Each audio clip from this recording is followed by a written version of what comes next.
Good afternoon, Rotarians. To kick off today's meeting, I'd like for our Sergeant at Arms, Greg McCarroll, to lead us in the four-way test, prayer, and pledge. Greg?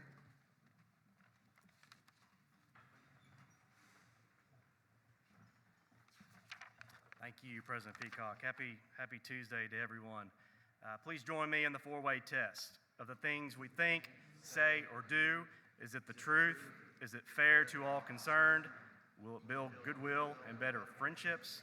And will it be beneficial to all concerned? Please bow with me in prayer. Our Heavenly Father, today we give thanks. Thank you for the opportunity to gather as a group of volunteers dedicated to service above self. We ask for your blessings on all Rotarians as we go into our communities to work locally, regionally, and internationally to combat hunger, improve health, provide education, promote peace, and make a better world. Amen. And finally, the Pledge of Allegiance. Pledge allegiance to the flag, the United States of America, and to the republic for which it stands, one nation, under God, indivisible, liberty and justice for all. Thank you. Thank you, Greg. Thanks to our greeters, Chad Kaufman, Kristen Nicholson, Tammy Davis, and President-elect nominee Jason Chaco. Last week, sadly, 5 CTEH team members lost their lives aboard a fatal plane crash just after wheels up from the Clinton National Airport. CTEH co-founder Phil Gold and former CEO Corey Davis are here with us today. We grieve the loss of your former colleagues and the impact they had on our community. Will everyone please join me now in a moment of silence?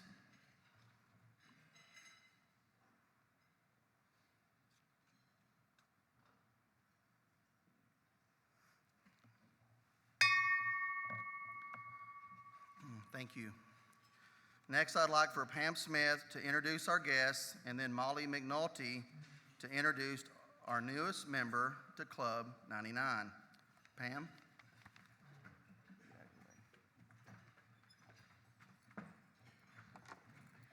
Thank you very much, and good afternoon. It is certainly my pleasure to welcome all of our distinguished guests today. We have a full house, so that's always very exciting. Due to the number of guests, we are not going to introduce you individually, but as a group, and we ask that our fellow Rotarians please hold your applause until all have been recognized. We have a visiting Rotarian from the Benton Bauxite Club, Mr. Eugene Phillips. Would you please stand? We also have several guests from Every Child Arkansas, so we're asking all of you as well as the panelists to please stand.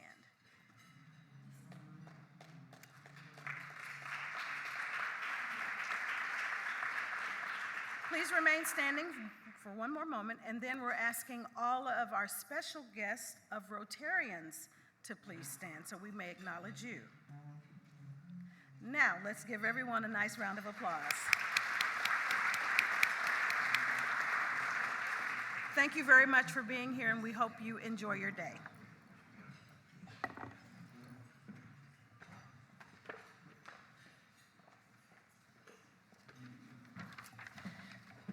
Good afternoon. I'm delighted to introduce our newest Club 99 member, Jerome Strickland. Jerome, whom you will be hearing more from shortly as he is one of today's esteemed panelists, is sponsored by Angela Shirey. Jerome serves as the Executive Director of the Contingent Arkansas, a national organization that seeks to empower local leaders and mobilize the community for the common good. Prior to becoming the ED of the Contingent Arkansas, Jerome had a robust global career in healthcare, sales and consulting, in companies such as Novartis Pharmaceuticals and Cardinal Health. He has provided strategic leadership in areas including customer experience, market research, analytics, and marketing. At Cardinal Health, Jerome spent 11 years in leadership roles, where he led its forward trajectory in locations including Columbus, Ohio, Shanghai, China, and here in Little Rock. In addition to his nonprofit work, he and his wife own Mosquito Shield of Central Arkansas and Schooley Mitchell Cost Reduction Consulting. Jerome also serves as a Christian minister and is a strong participant in several different child welfare initiatives. Born and raised in Arkansas, Jerome has a degree from Washington University in St. Louis, an MBA from Emory University, and is also an alum of the China-Europe International Business School. Jerome's list of hobbies range from riding motorcycles to playing the organ at church. He enjoys traveling across the globe, but his passion remains his home state, living in Little Rock with his wife, 2 children, and beloved dog. Welcome to the Rotary Club of Little Rock, Jerome. We're glad you're here.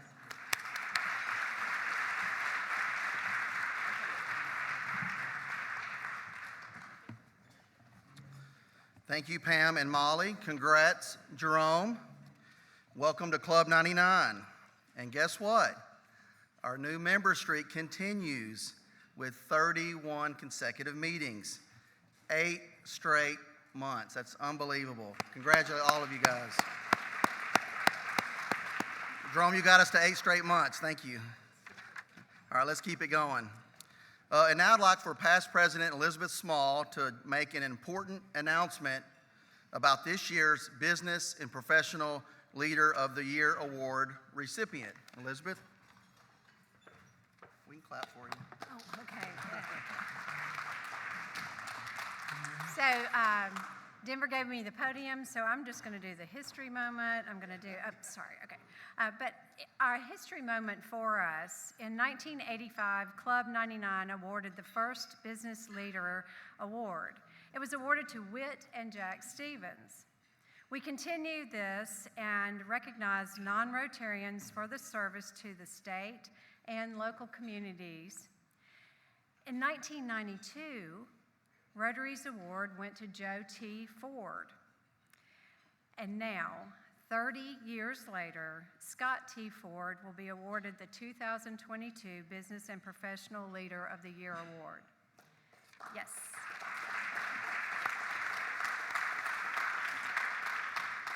Please join us on March 14th to recognize our college scholarships and Scott Ford as Business and Professional Leader of the Year. Leave today with this in mind: doing well in business is impressive, but coupling it with doing good is far more impressive. Thank you.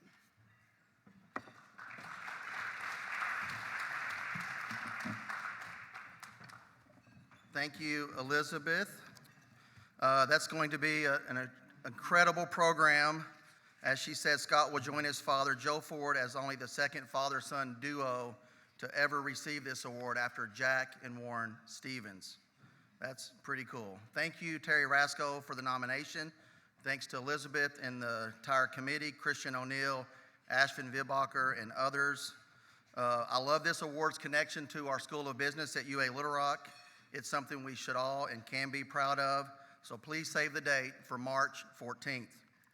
We have several that plan to meet us at Oaklawn on Friday for a fun Club 99 day at the races, but we don't have enough to take a bus. So if you need transportation and you were one of those planning on it, please let Karen, Kelly, or me know. We'll try to make arrangements to connect you with someone riding over. And let us know also if you would like to join. We do need your RSVPs ASAP.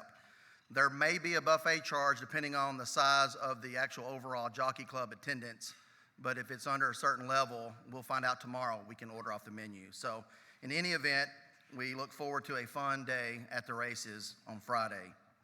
Next week, please join us for an in-depth conversation with Arkansas Commerce Secretary Hugh McDonald and Club 99er Jay Cheshire of the Little Rock Regional Chamber.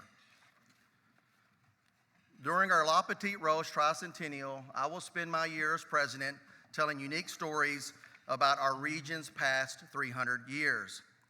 With our Club 99 Day at the Races this week, I'd like to tell the story of a little-known Kentucky Derby winning jockey from North Little Rock. His name was Alonzo Lonnie Clayton. Born in 1876, his family moved to North Little Rock when he was 10 years old.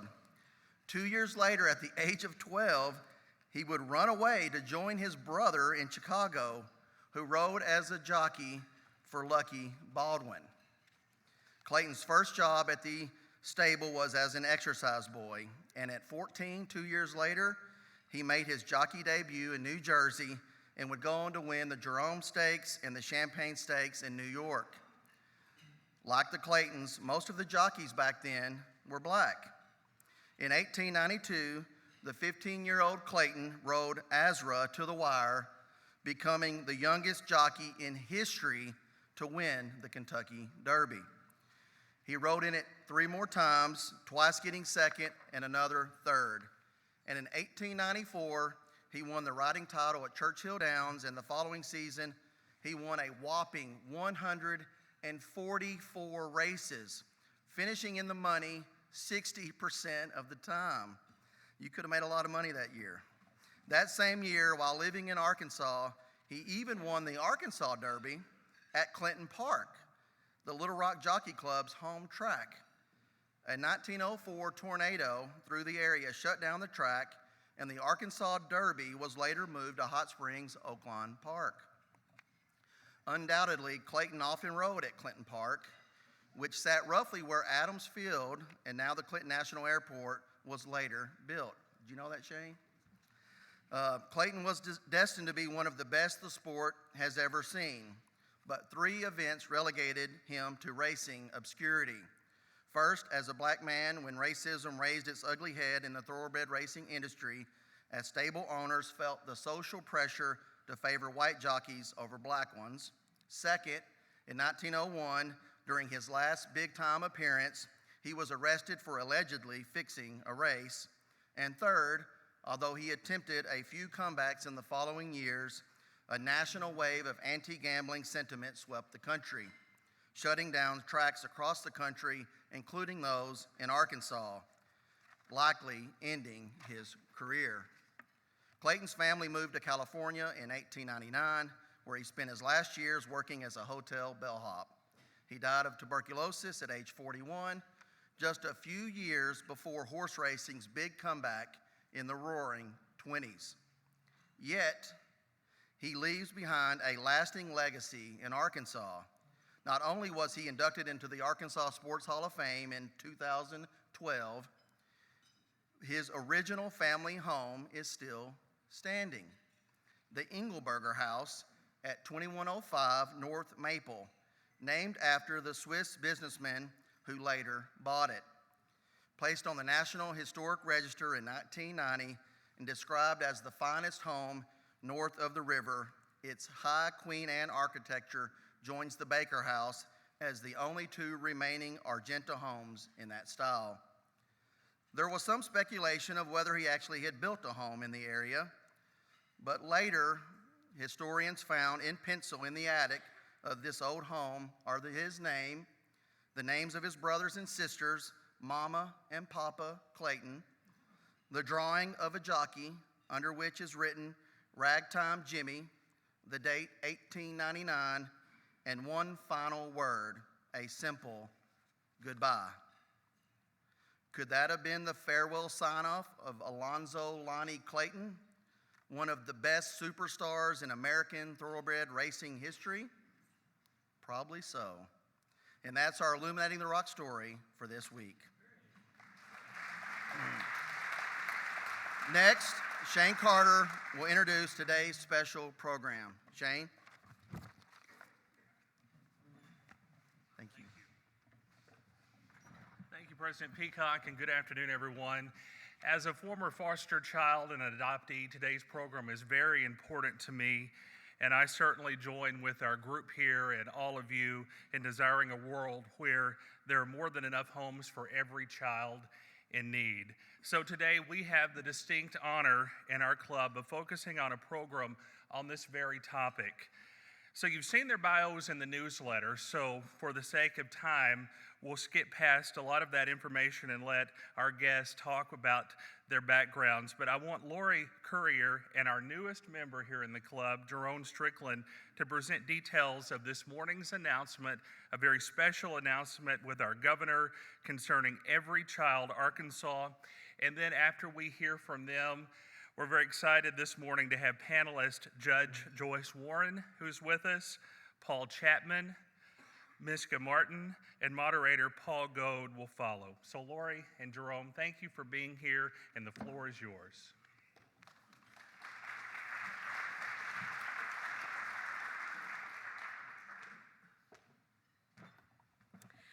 Well, thank you all so much for hosting us today. It is a pleasure to be here. And we are very excited about a new thing that's happening in Arkansas that's going to be impacting the lives of children and families across our state. You may be aware that there are not enough families, if you'd like to go ahead and put the slide up, please, that there are not enough families available now to care for the children who are in foster care in our state. We are in dire need. And so several of us have, oh, excuse me, would you do the honors for me? Thank you.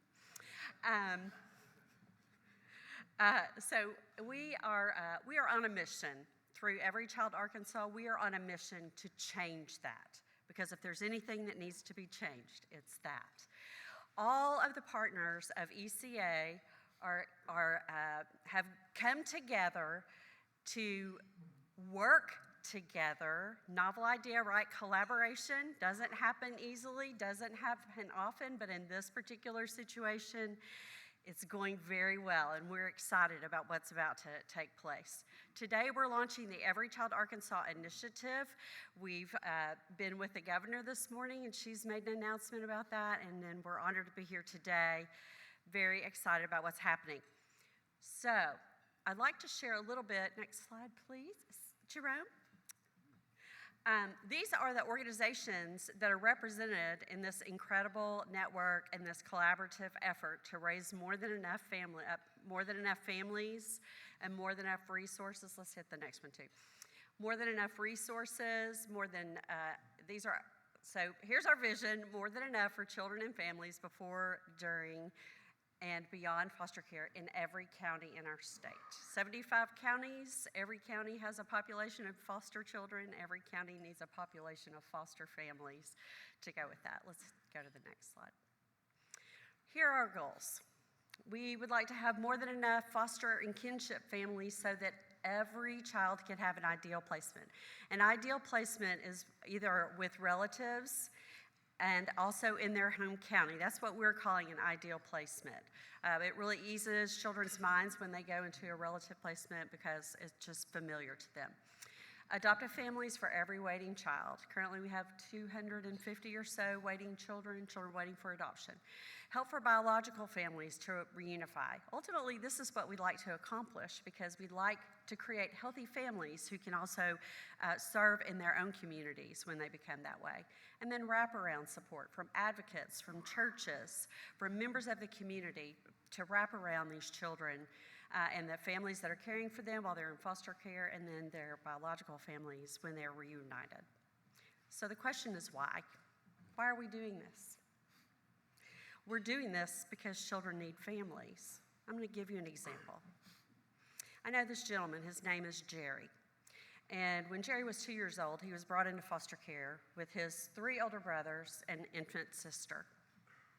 There was not a place for them to go.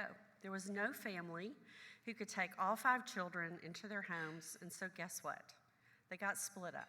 They all went to a different home, and they never got back together again until they were in their adulthood, until they were like, my dad was about 40 years old.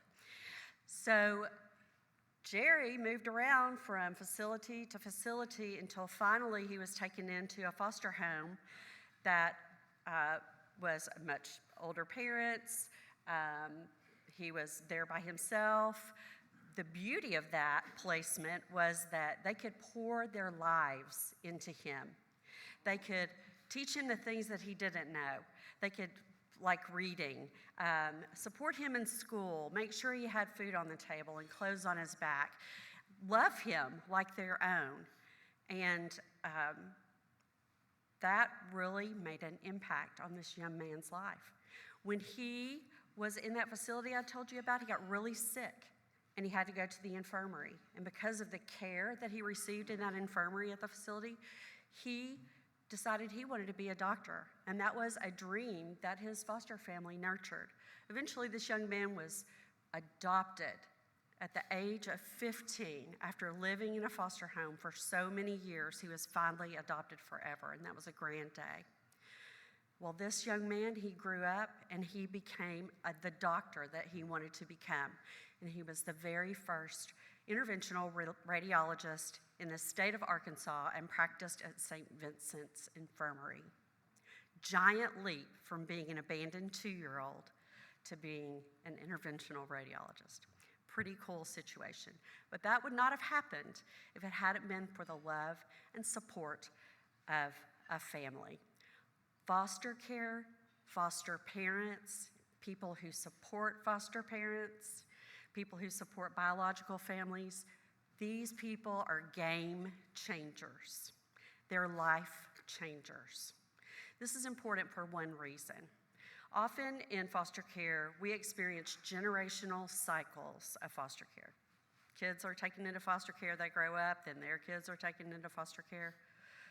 This is an unfortunate cycle, but we have the power to break that cycle. And I'm here today to tell you that Jerry Holton, the gentleman that I referred to, is my father. And I am the second generation whose lives have been changed as a result of foster care. That is my wife.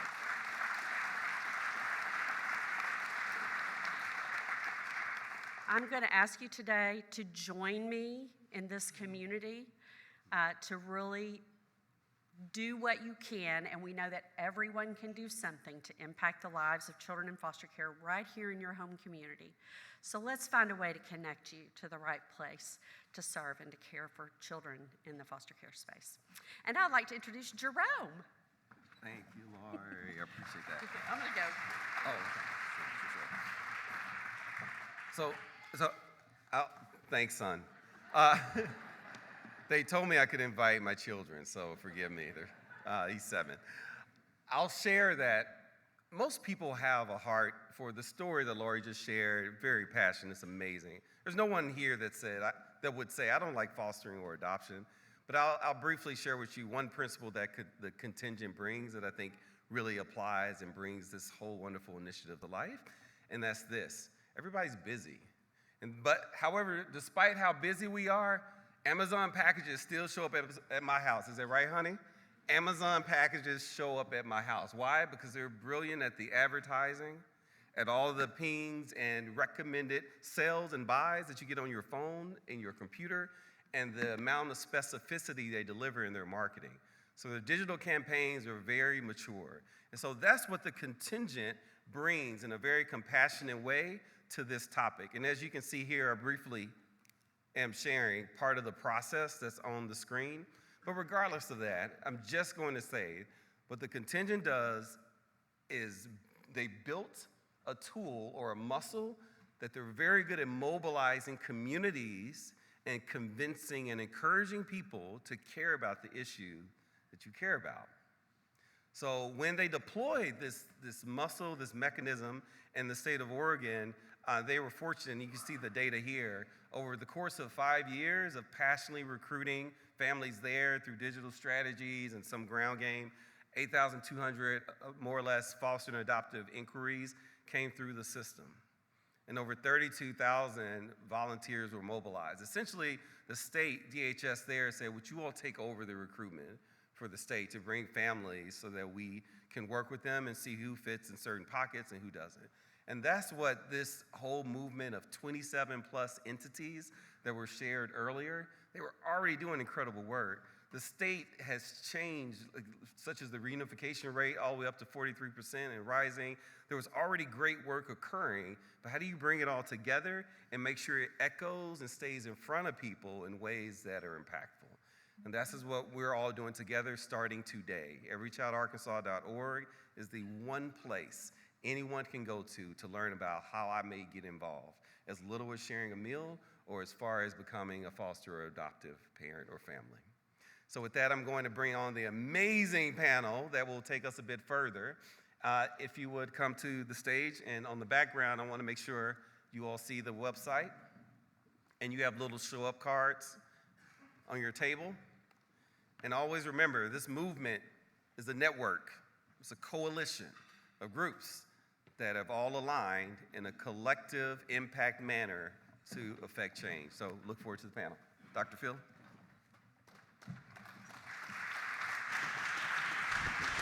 Yes.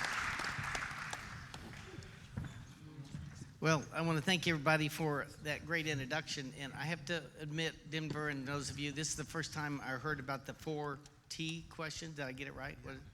And I can resoundingly say that every child Arkansas can say yes to everything you guys talk about there. Every one of those questions, our answer is yes to that. So thank you for letting us be here. It's been an exciting day. We've been working now for 2 years in dreaming together, visioning together, what would happen if we all got together. And if you go on to the slide, if you could, Jerome, that's just the one with all the organizations together, because that's the picture of who Every Child Arkansas really is.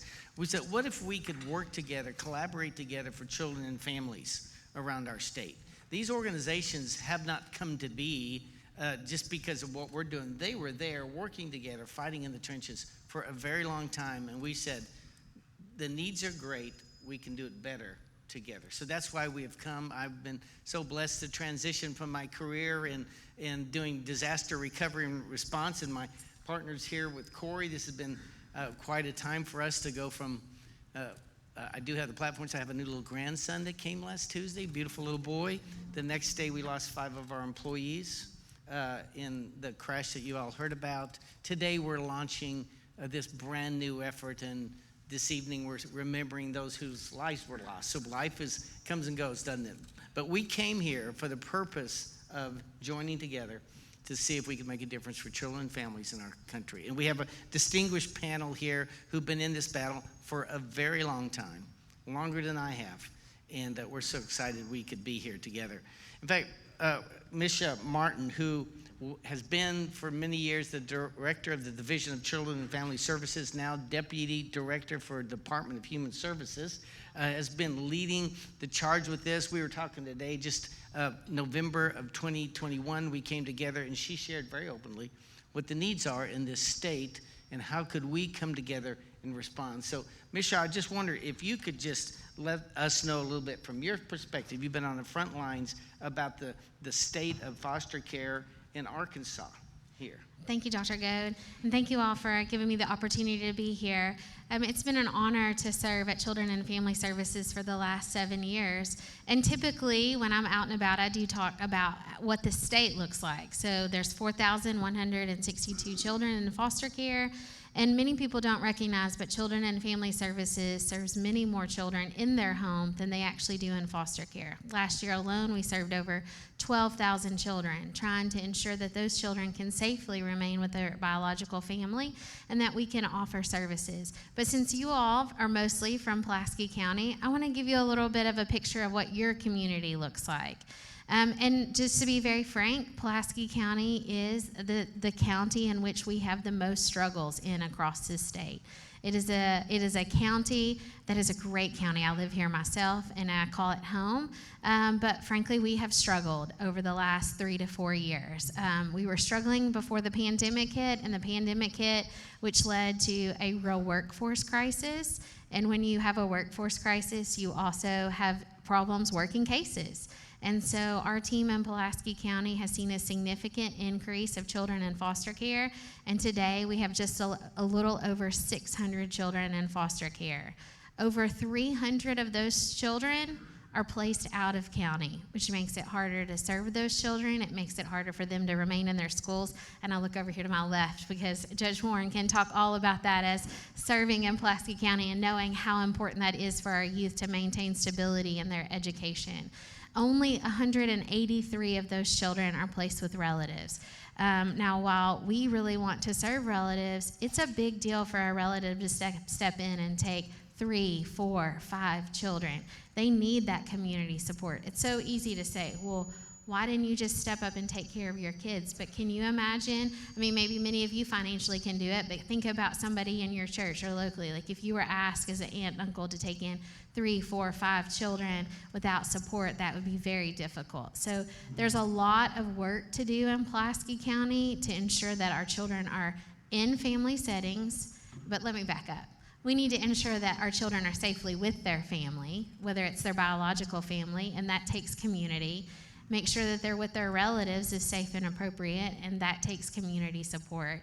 And when those two things can't happen, we need our children with families in Pulaski County. And so that is something that we need the community and leaders to step up and help us with. Misha, too, would you just share a little bit, because you've been, day one, you've been part of this. Would you tell us a little bit, how do you think the collaboration, here, I look at these logos of all these organizations, how will collaboration, like we're trying to do, how's that going to help in your view? Yeah, thank you for asking me that question, because these partners up here, they are absolutely amazing and have been doing the work. They work alongside Children and Family Services, and they do everything from offering mental health services to many of these organizations have stepped up to actually open and license foster homes. I see many in this room. But one of the challenges that have been faced even by the organizations is people don't really know like how they fit in the puzzle. Like, I bet I could just ask, how many of you heard of the call? Right? Great job to the call in the back. Like, that people know you, but like, how many, and you don't have to raise your hands, but then it's like, do you really understand how they actually fit in the piece with Children and Family Services and Kids in Care and how you connect, right? So, or like Arkansas Baptist is in the room. Like, oh wait, I had a friend that opened as a foster home as Arkansas Baptist. And it's like, do I want to go to Arkansas Baptist? Do I want to go to the call? Obviously, you're still going to pick, but where do you start? It just feels overwhelming, right? Where do I start? I want to volunteer. I want to do something maybe with an organization. I don't want to work with government. Totally get it. My own brother talks bad about me every Sunday night at family dinner. But we're really not that bad. We're people too. But so now with Every Child Arkansas, you go one place, you can put in your zip code, and you can see what organizations are doing work in your county. And then through one place with a warm line, you can then really know how to connect and have that support to figure out how do you connect with all these great organizations that are doing the work. Thank you. And we're blessed to have Judge Joyce Warren. Just a little side one. I've been a court-appointed special advocate. It's a volunteer thing you can do for about 10 years, and 90% of the time I was in Judge Warren's court, and part of my career was to testify in courts, and so I've done that all over, but I loved her court more than anyone I ever got to go to. She's passionate, she's fiery, she makes people do what they're supposed to, and she's a fierce advocate for kids. So I just want to say... And she trained some of us. Yeah. And spent 37 years on the bench. So Judge, would you share, after 37 years of being on the front lines for the child welfare system, just share your perspective about that part of what we're trying to do here in the state. Well, first of all, thank you so much for those kind words, you too, Misha. People who know me know that I am a fierce advocate for children and families. Start with the premise that children and families are the foundation of our society, so they deserve the very best we have to offer on our good days, our bad days, when we can't think, when we can't speak, when we can't do anything. We do it together. Misha and I have had our ups and downs. We have differed about a lot of things, but we have done it with the utmost respect because we are partners in this most incredible, worthy effort. It is unrelenting. It is necessary. It is so important. So as a judge, when I was sitting on the bench, it was my job to determine what the best case plan was for the children, which is a hard job to do. DCFS would make recommendations, some of which I would agree with and some not. I was a hard taskmaster. Yes, Phil. she was. Yes. Phil can attest to that, and so can Misha. But I did it from the bench forward because it was so important. We had to bring the best we had every day. And we had a lot of things that we needed that we could not access. So, talked about caseworkers. A wonderful job, a most important job, but one that is almost undoable.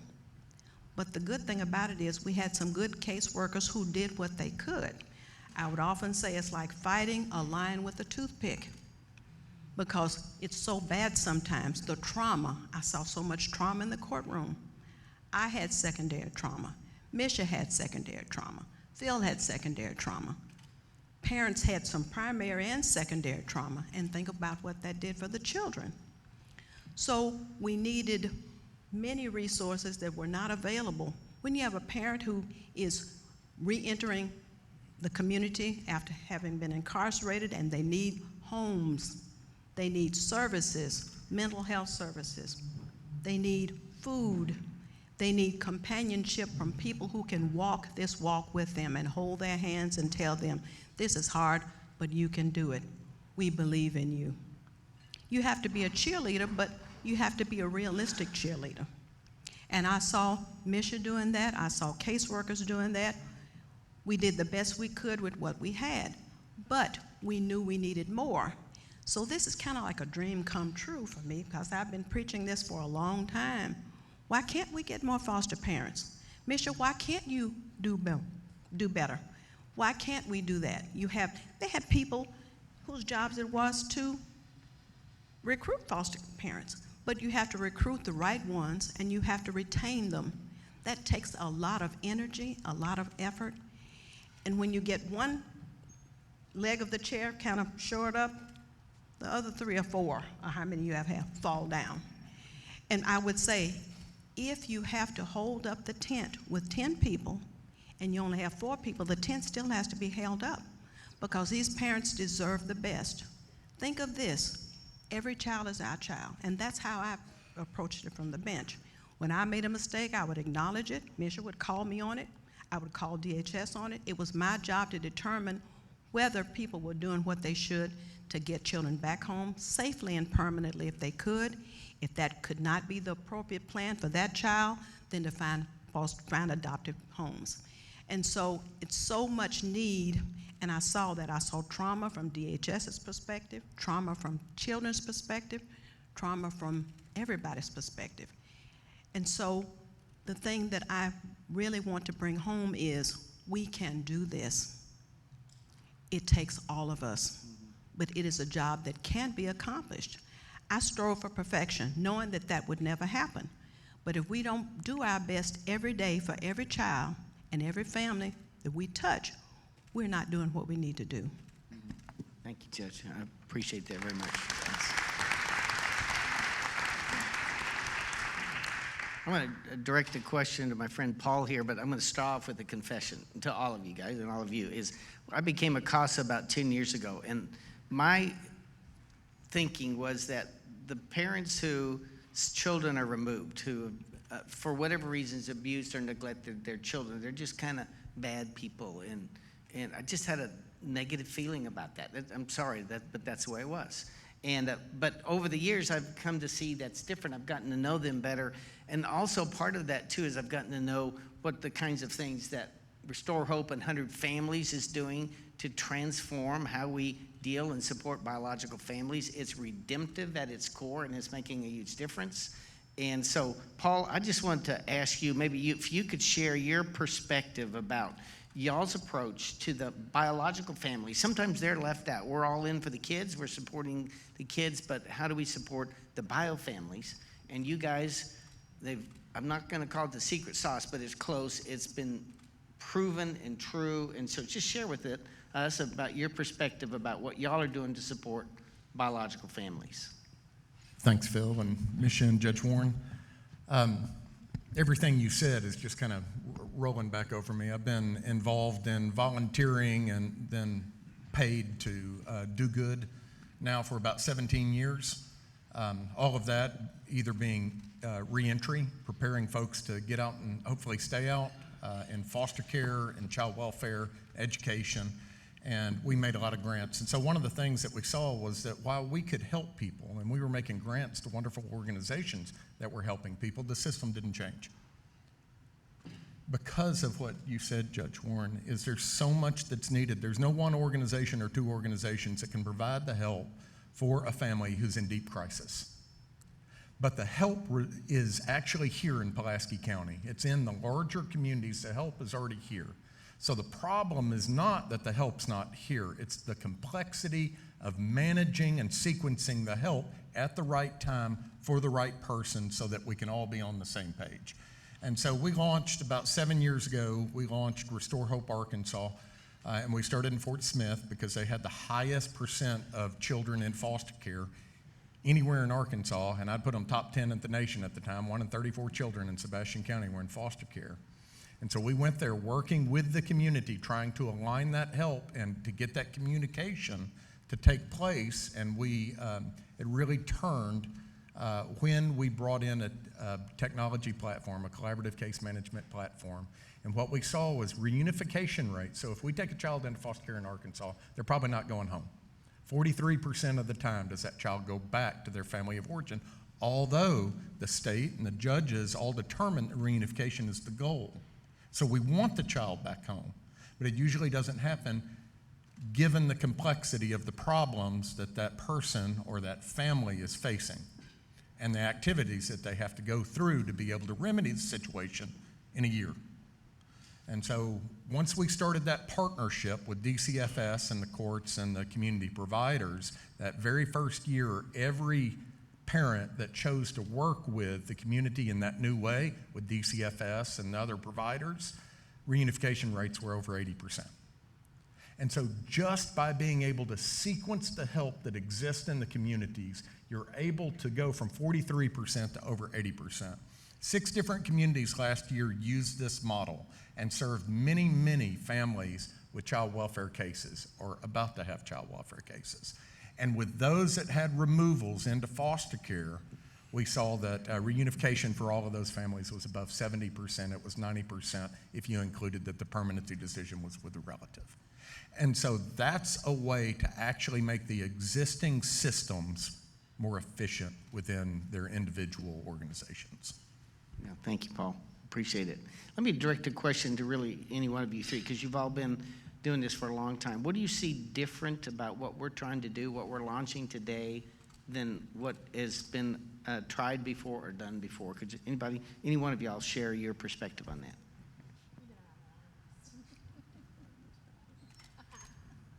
I was trying to get Judge Warren to take it, just because I know her, the length of time that she has been around, and I hope that she can actually see a difference. I know she does. That's why she's here today. I think the difference, I think there's been a movement over the last 7 to 8 years for collaboration, and a lot has been done.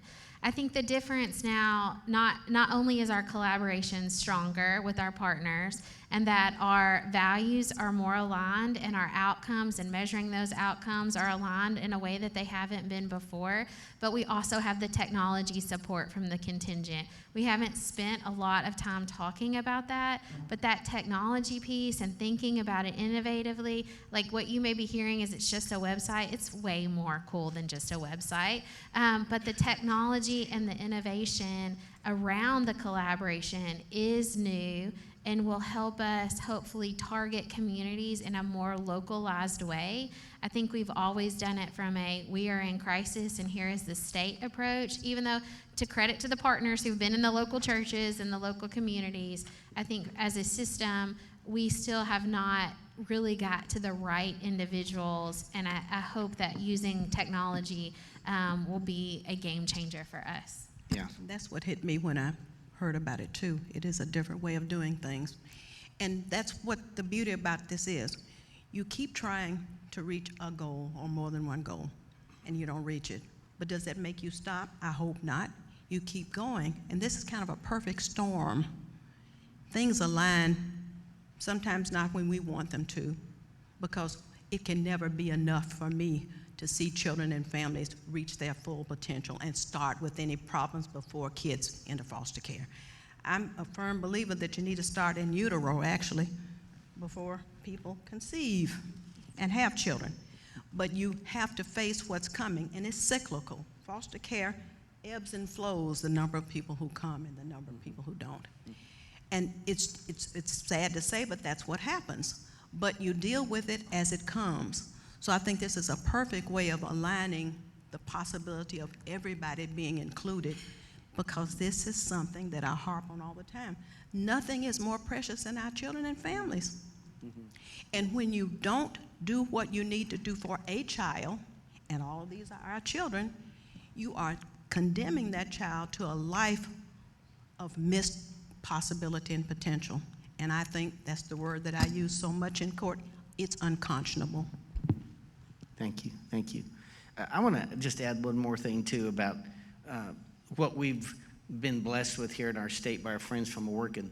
I was blessed to start a business that did well, got to meet with a bunch of folks and do some really neat things. But I can say that in all my years of being involved, I don't think I've seen a more strategic-minded group and more thoughtful group than my friends from the contingent there in Oregon.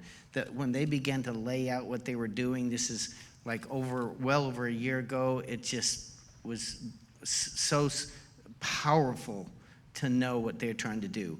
And so why not, as Jerome alluded to, why not use the same thing that the big guys are using to get me to buy a pair of underwear or a car or whatever because I mentioned it to my wife and now it's on here?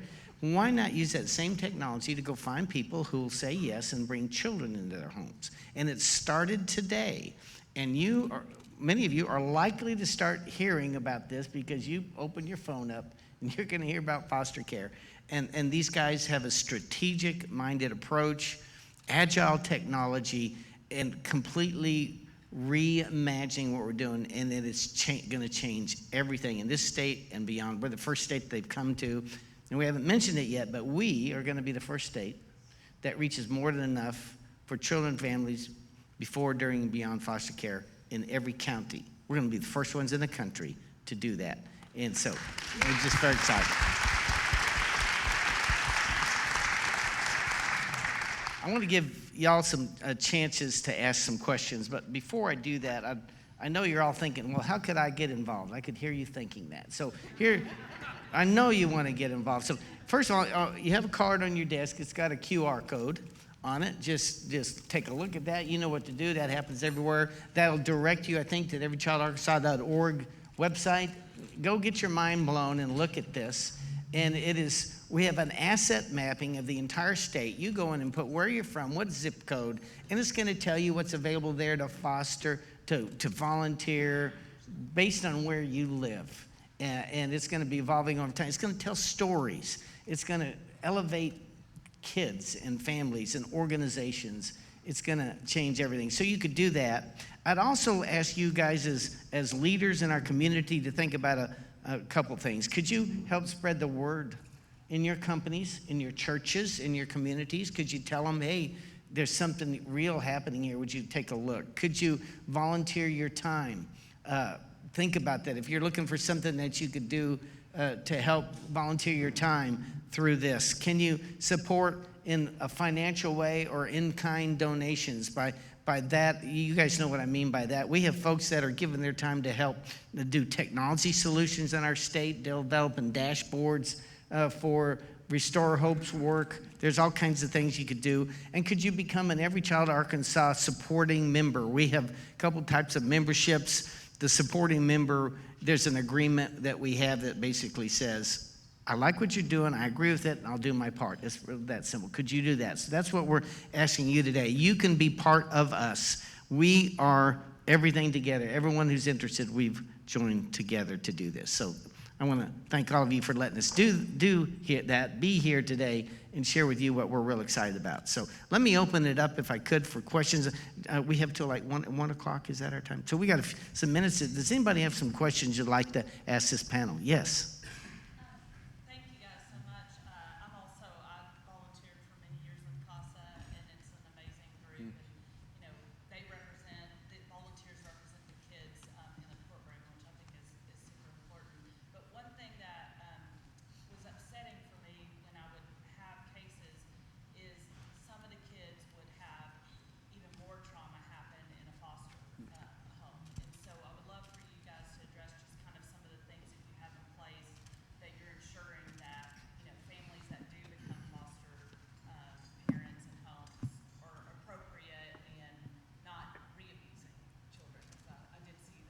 I'd That's a love great you want to take question. that question. Yeah. So I'm going to definitely take your question, but I also want to piggyback off something that you're saying, which is recruiting foster families and having foster families is one part of the puzzle, but there is a bigger puzzle. And what I mean by that is really we need to be working together, which we are, on prevention services and preventing children from foster care. And there's a lot of work to be done in that space. So I just want to think, we ultimately would love for children to be able to safely stay with their families, but the fact is we have children in foster care, and they do need to either be with their family or to be in a safe foster family. So to answer your question specifically, we do have licensing requirements, but one of the things that is innovative about this approach and with our partners over the last, y'all know I don't do, for my partners out there, they know I don't do times, but I'm gonna guess 3 years. Becky, private license placement agency, 3 years? About 4. Okay, so over the last about 4 years, the Division of Children and Family Services has been contracting with nonprofits or for-profits, but they're all nonprofits, to actually open, license, and then provide case management for foster homes. So as we move into the next few years, our goal is to transition away from DCFS being the main licensor of homes to actually our nonprofits and faith-based organizations being the ones that open, license, and manage those homes. And while we're doing that is we started small, and when we saw from our partners is we had better retention and foster families had better support when they had an agency walking alongside them. So we are moving that direction of agencies licensing. Now, they still do have oversight from the state, the Division of Child Care and Early Childhood Education, but they will be opened. And now each one of our partners has training requirements and licensing requirements that are similar to DCFS, but we are working closely with them and believe that and know that they are opening safe foster homes. I mean, there's always a little bit of an unknown, but for the most part, we are really excited about the foster homes that are being recruited. Thank you. Somebody else? Any other questions? Could I add something? Not only you're concerned about the safety, but you have to match, and this is an obvious thing, but hard to do, you have to match the right foster family with the right child. You have some more suitable to these type of personalities. Some don't want adolescents. Some don't want kids. And so sometimes a child is placed or has been placed in a foster home that's not the best fit because it was a foster home, it was licensed, appropriate, but not particularly for that child. So it's just a lot that goes on and a whole lot of prayer too. Well, and I'm going to piggyback off that as well. I totally agree with what Judge Warren is saying. When we have more foster homes, we don't overwhelm and overload the ones that we have. So having more options helps us pick the right foster homes as well. And I have to put one other plug in. So we started at Children and Family Services really about 7 years ago, focused on placing our children with relatives. And in communities, there was a lot of pushback on that, a lot of fear of relatives, a lot of the apple doesn't fall far from the tree, which is just totally untrue. But our relative placements, our children in our state, the data shows that when our children are placed with relatives, they are less likely to suffer maltreatment than any other type of placement, including foster homes. They're more quickly to permanency, and they have less placement moves. And so that, and working with Every Child Arkansas and many of these, I have several partners that you see up here that are working specifically with relatives already. That is a way that the community can get involved in is support when our children are placed with relatives. Do they have meals? Do they need support with the schools and education? And so there's just a lot of ways that we can do a better job of supporting kinship placement. And let me add too, you do vet the relatives too. Oh, it's absolutely. the same thing. Just because you're a relative doesn't mean you're a good placement. So DCFS is aware of that, and they take good pains to try to do that too. So I wanted to Thank you, add Judge that. Warren. You're welcome. Thank you. Yeah. I think we have time for one more question. Yes, sir. Just really quickly, could you talk to us about the number of foster children that are aging out of the system here in the state and not being adopted, and what the state does to try to help them? Sure, I'll take it. There was 196 last year from state fiscal year, June to July 2022, 196. And I had to have some personal reflection on that myself, because we do need, in fact, the executive order that was signed by the governor requires us to look at that and address. And, I was really probably in the last couple of years going like, what services and supports do we need to put in place? And I am totally on board with more services and supports, don't get me wrong. But as a state, if we want to prevent children from aging out of care, we got to figure out how to serve them better many, many years beforehand. Because we know that the children that are aging out of care are the children that frankly needed more services probably before they went into foster care. When they went into foster care, had several placement moves, and many of the children, I don't want to say all 196, but many of them have cycled out in and out of residential placements and community placements with greater behavioral health needs and other services. So yes, we need to focus on those kids that are youth that are aging out, but we also really need to look as a community, not just children and families, how do we serve those kids earlier so that they're not in a place that, frankly, we do a great job with our partner Project Zero to recruit adoptive homes. So what is it that we need to do to better serve those youth to either prevent the need for adoption or find adoptive families for them? Denver, thank you. I'm gonna. Oh, excuse me.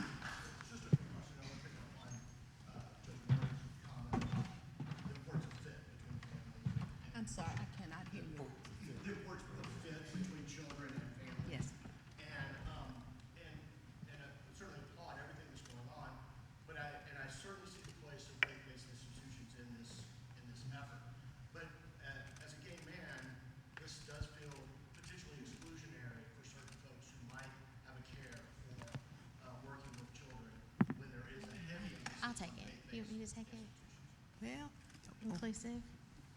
but you're talking about this venture? Yeah, and really the network that is very, very dependent upon faith-based institutions, which have a real place in this world, but what is the place of more secular individuals in their role? Yeah, I can take this.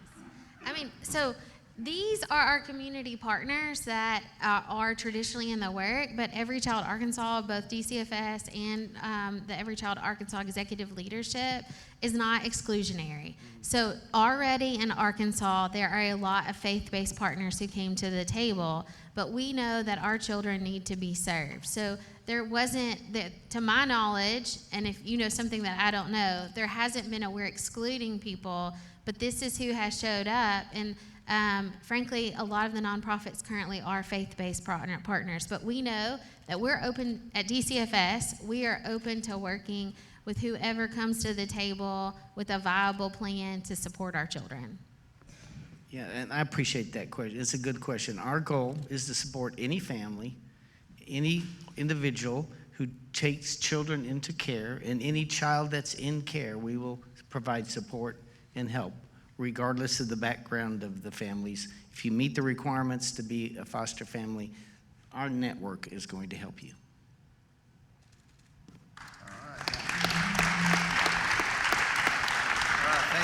Thanks. Y'all can stay seated for a second. Thanks so much for being here. Shane, thank you. Laurie and Jerome, Paul, Misha, Judge Warren, and Phil. You guys are incredible. Appreciate all the engagement. If you have questions, please come up. As part of our speaker series this year, we're giving books to each of our speakers. Your name's in one of these, so we'll do a photo after. But a selection of these books that we're passing out are by Little Rock Connected authors, and we will give several of these books to our area Little Rock School District libraries and resource centers at the end of the school year with a sticker in there that has everybody that spoke to Rotary Club this year. So you'll be among those in the libraries after that. There's a board meeting afterwards at the Clinton School. Please join us for that. Next week, Commerce Secretary Hugh McDonald. Don't miss it. And with that, we are adjourned. All right, y'all hang tight. We're gonna